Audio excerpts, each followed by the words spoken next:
I'll own you. I'll own you. I'll own you. I'll own you. I'll own you. Gotta make sure the team is right. Way too many players not even starting. Might as well spend time with the wise. They already know they're not gonna make it.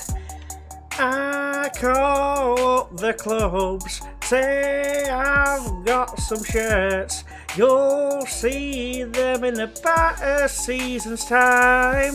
We've been struggling to sign a top defender, a ball-winning midfielder, and some players that can play wide, make us play better, make us contenders. I know you. Come on, G, back to work. Gee, man, what the hell? I had you as a scout. Oh, come on, mate. It's only a bit of fun.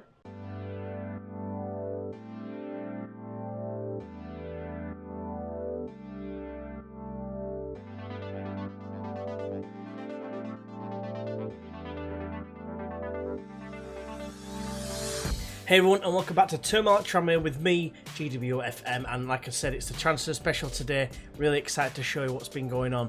But first of all, we've got a question of the day, and it's going to be tied in with the end of this video because kind of like you're going to see what's happened with the transfers. And question 2 is, I've got it hidden, how will we do this season? Obviously last season we finished, I think it was 15th or whatever it was, I can't remember now, it seems so long ago, but yeah, I'm really excited for this season. Hopefully we can go better. I'm hoping for like maybe to push for the top 6 this season. Let's see where we end up. So before we get into the transfer screen, I'm going to show you the finances first because, you know, just not to give anything away. But we've got 1.2 million, call it, in the bank. I'm really pleased with that. You might be able to see over the right hand side or directly above me. We originally had 660 grand in the transfer budget. We spent pretty much all of that. 30 grand left or so. We're under his wage budget though, and I'm still hopeful maybe getting at least one player in more if need. Well, if we can do it, it depends what's going to happen. But let's get into the transfers. I'm going to do them one by one so you don't get to see them all. I don't want to spoil it. There's a couple of players that I'm really excited to show you. You might not have heard of some of them anyway, but I still think they're quite good signings. So let's get into them. So we're going to start off with a couple of youngsters first who we brought in, and this is Rupa Shabala la la la la la la. I can see it being a thing. He's on loan at the minute at Torquay, and he's already showing some improvement. He's only deemed a 2.5 star form sort of player. I had a quick look at some South African sides. I think what it was, there was a comment in the community to do with a good young academies, and I ended up looking for excellence, typing excellence, and find all these different academies. And this was the South African one, and I thought he looked decent. He had some decent attributes, particularly work rate and teamwork stood out really well, and as well as his physicals. I thought maybe he's got a future, especially League One. But he ended up being 1.5 star with maximum 2.5 star potential, so I thought, well, maybe it's a bit of a howler. But he hasn't cost us that much. I'll just show you how much we paid. Basically nothing. Free transfer. Don't even think there was any compensation involved, so it was a bit of a risk, but it wasn't a very expensive one, so I was very happy to go ahead with the signing. Next up is Marcus Best, who doesn't sound anything like an Austrian. You know, he's not exactly got a name like Arnold Schwarzenegger, but looks very decent, to be honest with you. He's going to be back up to start off with. A right back, of course. Got some very good, very impressive physicals. And then mentally, he's not bad as well. I love the bravery of 18. But determination of 5. It's getting worked on it. He's already getting tutored, so I believe he is anyway. Let's have a quick gander. Yeah, he's getting tutored by a new signing, so that's kind of a bit of a spoiler. But yeah, I thought it could be decent this season. Definitely as backup. I've got Sessegnon and the guy you've just seen, and it's just a case of a cover for cover for him, basically the new signing, and Sessegnon for them rather.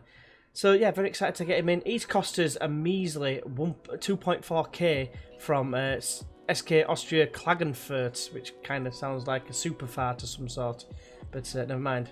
Not played many games, but he's played some first team football, so I'm quite pleased to have him in. And next, who's probably one of the rotation options, is Sadou Diallo, a 21-year-old. We've signed him on a free from Man City. Again, no compensation, so I thought it was a bit of a no-brainer to at least give him a chance. He's got 3.5 star maximum potential, looking at it, 2.5 star at the minute. Obviously his technicals aren't great, but I thought it could be a decent box-to-box maybe a ball winning midfielder at a push, because he's got exceptional physicals. Well, not exceptional, but for this level they are. And mentally he's very good as well. So I thought it's a good starting point. Hopefully he can work on his technicals as he approaches his final years of progression, if you like, the main progression anyway. And yeah, I thought he was a bit of an animal in the middle of the park, 6'2", and like I say, cost us free. Not made an appearance yet to make his first team debut, but he's done alright in the friendlies. Chipped in with an assist and a goal, so, and a decent average rating, but it's a mixture of who we've played. We'll get into who we played shortly. The next on the list is Stephen Boyd, who we signed from Hamilton. Free transfer, I believe it was. Let's have a look. Yes, it was indeed. And yeah, he's on a £1 a week backup contract. A lot of these youngsters are on very high contracts. And to be honest with you, I took a punt on him. I hadn't scouted him, but a few teams were in for him, including I think Rangers were in for him as well. And I thought, if Rangers are in for him, surely he must be half decent. Yes, I know the Scottish League's a bit turd, but you know, League One's going to be sort of similar standard, if not slightly worse, you'd think. And I just thought he looked decent all round, so I took a punt. I thought I'd get him with a view to him becoming a false 9. I think he's got the attributes for it, so just a little bit of work on a few things like decisions, and he's only 23, so he's got a couple of years left of progression. But we'll have to wait and see how he fares, but he's definitely going to be like back up to, I would say, Shrek in terms of the false 9 role. And the next one, I think, is the second to last one, the penultimate one, who's coming in on a free transfer, and it's Simone Moritore, and come from Italy, come from Juventus. I thought I think he looks pretty good. I mean, he's only got a couple of attributes less than 10, and the ones that don't really matter for his role, if you know what I mean. So I think he's only going to show more improvements. 22 years old, of course. Again, a free transfer. He's mainly a defensive midfielder, but he can equally play just as well as a centre midfielder. So he even covers at centre back as well, if needs be. 6'1", bit of an animal, got a cool looking like smug face. And yeah, it could still improve as well. We've got him on a 1K a week deal for 2 years, so I'm very happy to have him on board, and only going to see him get better and better, in my opinion. And like I said, Juventus had a season on loan.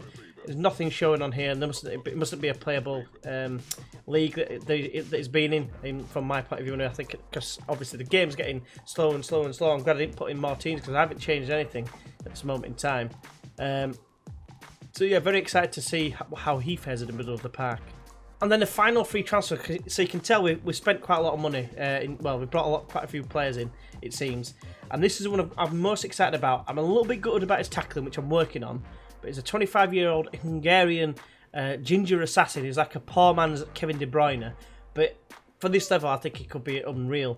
Natural fitness stands out, so it means he's more likely going to play quite well. Play most games, dictates tempo. That stood out for me, as did obviously his passing, vision and technique. I just think he could run the show in most games as a box-to-box mainly. He's not the best at box-to-box. There you go, there's your highlights, but you can see his key weakness is probably tackling and then followed by acceleration. But these are things that we could probably work on a little bit. He's not going to prove much more, but I'm hopeful I can maybe get his tackling to maybe 9 at a push. But we'll have to wait and see. Obviously, he's 25. It's probably unlikely, but for his attacking prowess, I thought it was a must signing. And like I say, he's coming in at $3,300 a week, first team contract. Bit of a, I'd say, not a journeyman. He's been mainly at Yor and Red Bull Leipzig, which is where we signed him from when he got released. So very happy to get him in. Very excited for what he's going to bring to the table. And yeah, I just think it looks your top. So on to the first of the 3 money signings of value. I mean, we had the Ulster Best, which obviously is more like, might as well have been free. It was a 2.4k like compensation fee or something, which is why I signed him. And we got here James Tavernier, and he was playing for Burton, who is our first opponent of the campaign, which I'm more likely going to do a double live com. We're playing them twice. We've got them in the League Cup. I'll show you shortly. But yeah, James Tavernier obviously has played for Rangers before and Bristol City, etc. And yeah, I just think he really strengthens that right hand side. He's only deemed a 3-star player, but I think he's better than that personally. He's better than Sessegnon. The only thing Sessegnon has on him really is anticipation and pace. But this is a massive upgrade on Grandison, and he's roughly the same age as Grandison. So I've got him on a 3-year deal, taking him to 31 years old. Not bad for tutoring as well, in terms of getting it from like low determination or whatever to balanced, and then he's already on 13 determination to maybe progress him onto like someone who's resolute or etc. Anyone else that's determined or whatever. And he can play pretty much anywhere. He can do a job in the middle of defence if need be. He's 6 foot tall, not the best at jumping, but otherwise not bad at all. And obviously he can take a free kick. So I've got two options now. I've got a left-footed option in Gribbin, and I've got James Tavernier who can take him from the right. So on his right foot. So very happy to have him in. As mentioned, signing for 15.5k, which it wasn't mentioned actually, but never mind. And he comes in on a 4k a week. I think maybe the highest earning player. It might not be when we get a bit further on, I'm not entirely sure. Anyway, looking on to the next couple of players. And the first of them is this guy here, Daniel Abelsness. I might change his name to SNES in honour of the Super Nintendo, that is, entertainment system. Because that is going to be quite a mouthful, Abelsness. It just doesn't sound right, it doesn't roll off the tongue, you know, giggity.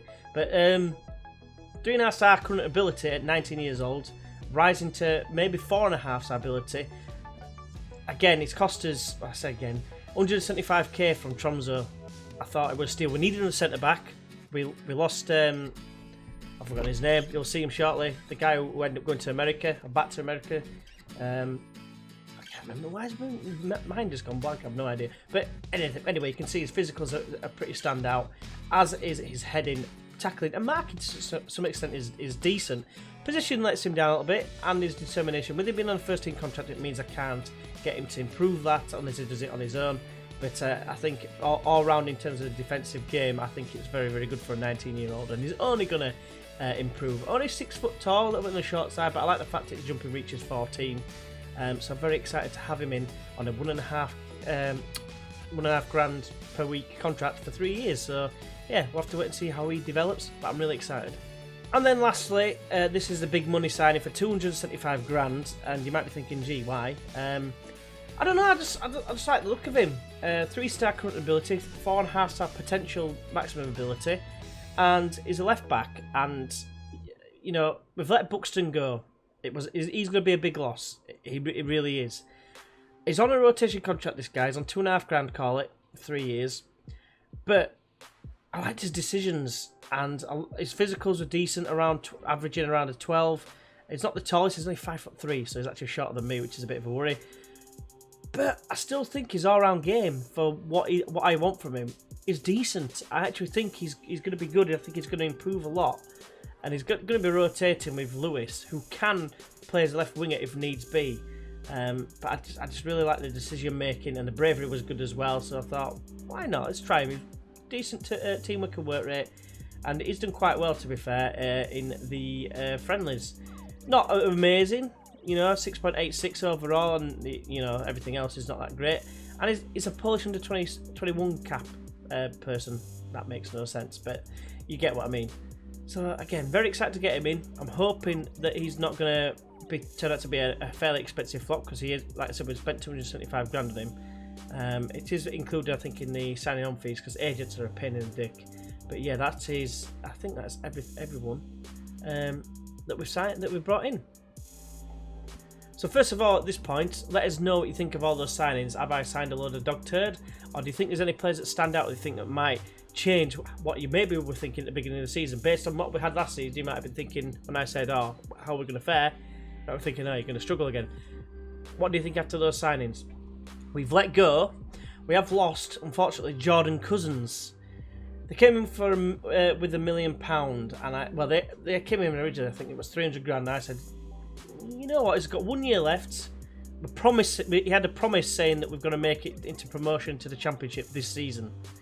To kind of cover that, reluctantly, I accepted it. I accepted it for £1 million. It's at Brentford. It's in the division above, so he won't be coming up against us.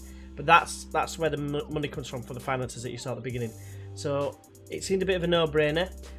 And it gives us money to bring in everyone else you've seen, which obviously the main replacement is probably Zolt Kalmar, which I realised I didn't say his name before, the ginger assassin. But the thing that lets him down, obviously, is his tackling, whereas Cousins was decent at it with 12. He's just better in the technical aspect in terms of the passing and what have you. But yeah, we've got Brooks Lyles. He's going out on loan to the affiliates, which apparently can only loan out 2 players, which I thought was a bit shite, really. So he's going to hopefully get some game time. As is, we mentioned Shabalala. Karoze, he's gone to Stalybridge. Probably not going to improve that much because I don't think their league is loaded in, so that's a shame. Same goes with Stuart Earle, who is our fourth choice backup goalkeeper now, sort of thing. Peter Benjamin has gone to York, which I'm pretty pleased with that. They've got actually good training facilities, so I'm hoping he's going to show some improvement. Cameron Walker's gone to Boston United. We've got a bit of an influx of central midfielders, so I sent out George McEachran, who's got another 2 years on his contract actually, and I'm hoping he's going to improve. I wanted to actually give him some tutoring, but I wanted to play him at the same time, so maybe the tutoring might have to wait till next season. And then we've got Jack Elliott, who's the one. He's the guy who went to Colorado. We couldn't... I couldn't do anything about it. He was waiting for us to see if we finished where we finished up in the league. He thought we were still going to get relegated, when technically we were never going to get relegated before I discussed terms. So unfortunately, that one let us go. Other than that, let's have a look at released players. There's quite a few. I'll just quickly go through the ones that don't really matter, like James Carville here. Got from 6 to 9 passing. That was pretty impressive. Scott Davis has gone. Sad to see him go. Jermaine Grandison, he's gone. He was a decent servant for us. As Adam Buxton, he was also very good for us as well, up until probably last season. He probably found his level. Jack Dunn, the board are not pretty upset, but they're quite upset about him going. He's actually playing in the same division as us, so we will be coming up against him. Daniel Wright, we've let him go. I decided against him staying. Cameron Berry, might have actually been him that I decided against him going. We're going to have a look and see where they all have gone properly in a minute. Diaz decided he hadn't done enough. Devante Jacobs, what a signing he was right at the beginning. He's now at Maidstone, finding his level, I think. Rocker is still available on the free. And then Lewis Dyer, our youngster, one of the ones that came through at Academy, he just hasn't developed enough in the technical aspect, sadly. But of the ones that are there, Scott Davis, I think he's still not a team. Barrow have signed Jermaine Grandison. That's a good signing for them. Adam Buxton has not been signed up yet. Jack Dunn has mentioned Barnsley. Isaac Christie Davis is at Maidstone as well. So is that the level he was playing at? I thought he had some potential there, but it seems he hadn't. Cambridge have signed Daniel Wright, so that's a decent signing for them. Cameron Berry hasn't been touched. Devante Jacobs, as mentioned, he's at Maidstone as well. And everyone else is just surplus really at the minute. But going on to the... Where are we? Go back to the normal transfers page. We're going to go back a couple of pages and just see where they all are from the first season. Right, Eddie Clark, he's retired. Elliot Rocker has it as well. Jay Harris, looks like he's retired as well, but he last saw him at Alfreton. Andy Mangan, he's disappeared as well, it seems. Newport County, he left us for. Evan Gums is still playing, he's at St Ives. James Carville, we already know about. Moving on to the following season. If there's any of these that you want to see, please go ahead and tell me. We've got George Waring with his 7 finishing as a striker. 14.25k is worth at Yeovil, surprisingly. James Devine retired. Declan Drysdale, I think he's a real player, he was, wasn't he? He's just not doing anything at the moment. James Ellison, he retired. Joe Brett, I don't know if these are actual real youngsters now, but I'm thinking back. Ollie Norburn is at Hemel Hempstead now after leaving Crawley. So yeah, fair play to him, still playing. Ben Tollett, an important one really, we'll get back to him next time. He's at Nuneaton. That's a decent signing for them, I think. His determination is still one. I don't think we'll ever see that get any higher. Daniel Wright, we know about. Cameron Walker, we know about. Moving on to the last season, Connor Hunt. Yeah, we signed him. He's now at Stockport County still. Anyone else that we haven't seen? Gary Clegg, obviously we know about him. He's here. I think that's it for all the former players. You know about all the rest of them, so yeah, that's all the transfer activity and the old players. I'll try to knock off 2 at the same time there. Hopefully you found that interesting. The one thing I will say is we needed a second midfield right. When I show you the team, you'll know exactly why. But otherwise, yeah, I'm going to move on to a few other bits of news now. And yeah, just join us a sec. So I haven't got both bits of news, but I've been offered 2 jobs in the Premier League. Well, I'm saying it's the Premier League, I don't know if Sunderland are. But Sunderland have offered us an interview, basically, and so did West Brom. So yeah, I obviously declined them, obvious reasons. I'm not going to go into them again. We've now left the EU. I forgot to screenshot it. But basically, it's basically 17 foreign players, and that's your lot. We actually received 457 grand in TV rights for this season, which has obviously helped in the financial side of things. Trying to think of what else we've got to cover on. Youth recruitment budget was upgraded. or something. That's one thing I did ask for. I might be able to show you that actually on the board. Screen, it doesn't actually say, but never mind. The youth facilities, as mentioned before, it's going to be completed in a couple of months, so I'm looking forward to the benefits of that. And then we have also sent Shrek on a coaching course. I'd like to keep him around if I can. He'd be a good person to have around, you'd think, wouldn't you? Someone with so much experience and so much nous and know-how of the game. You know, apparently, I was listening to TalkSport on the way home from work tonight, and they were on about how professional he sounded and how well he came across when he was on Monday Night Football. So, yeah, I didn't actually see it myself, personally. But otherwise, yeah, he'd be a good person to have around. If you have a look at staff attributes, dog turd, you can see there. But I like the determination. It means it's probably going to improve quite a lot. I'm thinking maybe trying to get him to be a coach. If I can get another place for a coach, I'm going to get him slotted in. Hopefully, eventually, because all the way through, I've been able to get extra coaches for the first team, but never for the under-18s. And that's the other thing. Please, someone in the comments, let me know how on earth you get the under-23s unlocked. I feel like it's a hidden achievement or something, because I have no idea. I go to the board, I make a board request, please show up now, just to show me up. But I don't know what it is. I don't know what I'm supposed to do. I can increase the scout range, actually. That's not bad. Might better try doing that. But these are all the options I've got. You know, personal staff, and I can add data analysts, but I see that as like wasted money trying to add them. But like I said, we started off on like 3 coaches. I got up to 7 after all this time. But we started off with 5, not 5. We started off with 3 under 18 coaching staff. I've never been able to improve it. I would really like to improve my coaching staff at the lower level. Maybe when this youth facility thing opened up, maybe I'll unlock some more positions, if you like. Fingers crossed. But yeah, it's just worried about the under-23s because I thought I'd hit them by now. I mean, we're in season 4 now. So yeah, it'd be nice to know if anyone knows. But yeah, I'll definitely get him in there. I want him to get him training up because they do improve in the attributes. It's just he needs to get his first job, and I think be a bit sentimental with Shrek, because I think, like I say, he's going to be a good person to have around. Finally, before we end the episode, I'm going to show you how we've been getting on, and you can see here there's a mixture here. So we started off obviously with the under 18s, and you know, we beat them 3-0. Pretty comprehensive, really, but it's to be expected, isn't it? But I tell you what, a couple of the players in the under 18s played quite well, to be fair. Maidstone then we went there. Sorry, not came to town, but we went there. And give a good account of ourselves. We beat them 3-1. They had like a rare opportunity. In fact, I think I've gone right down. There was actually a fail in the under-18s game. A fail against Hartlepool where we beat them 8-1, and I think it was our 8th goal, which was a fail.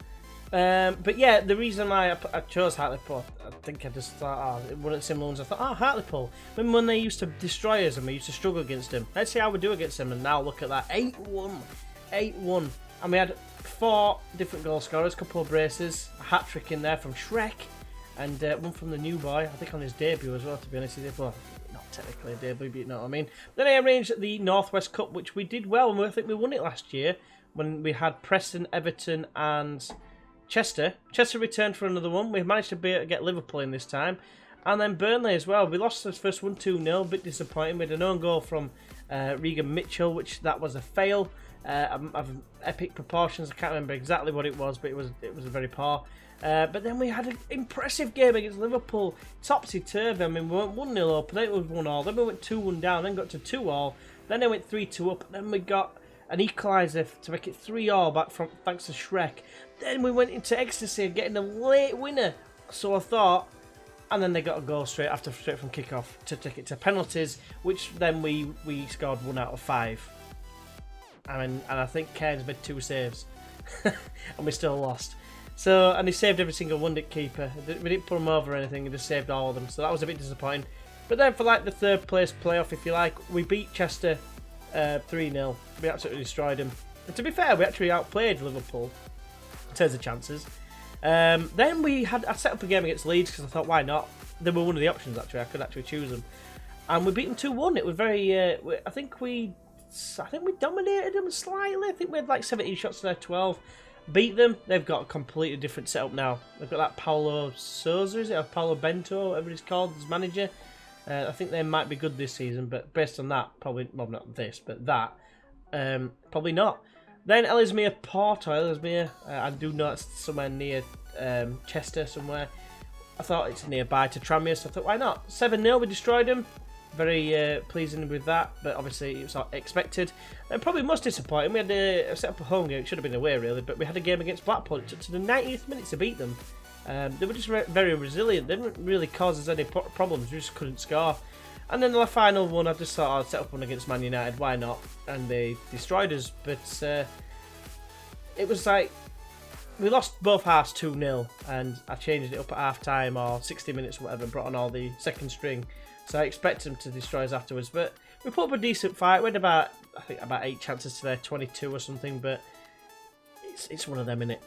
But of course, we have got Burton and then Burton because, logic, the likelihood of that happening, But we've got Burton who got relegated last season. I believe even anything called Love? No, just listen to the rhythm of my heart. But yeah, basically one of the guys who got relegated from the division above, first up, and then we've got them second up as well in the cup. So it's going to be a hard first couple of games. Before we go, two more things. One is I'm going to show you the tactics, which is exactly the same as last season. It's so effective for this and for my online save, the network save. One other thing. Ken's picked up an injury yesterday. For 3 weeks. So he's going to miss the start of the season. I'm trying to get a guy in on loan. The thing is, it's another loan, which means it takes up one of these spots. But this is probably the strongest team that I could field, with the exception of maybe Malumbi, who has been just coming back. Probably Malumbi for Muratore, but that's a very strong 3 in my opinion. This is what we're going to go out with probably most of the season. Gunshow's been doing really well in pre-season, so very happy with that. The last thing, before we leave you, let's have a look and see how England got on in the Euros. So England, disappointingly, finished third in the group. They lost out to France and Serbia and Denmark, really. They drew with Denmark, so might as well have been a loss. But, it did see the end of Gareth Southgate, and they're none other managed by Gary Monk, the former Leeds man, of course.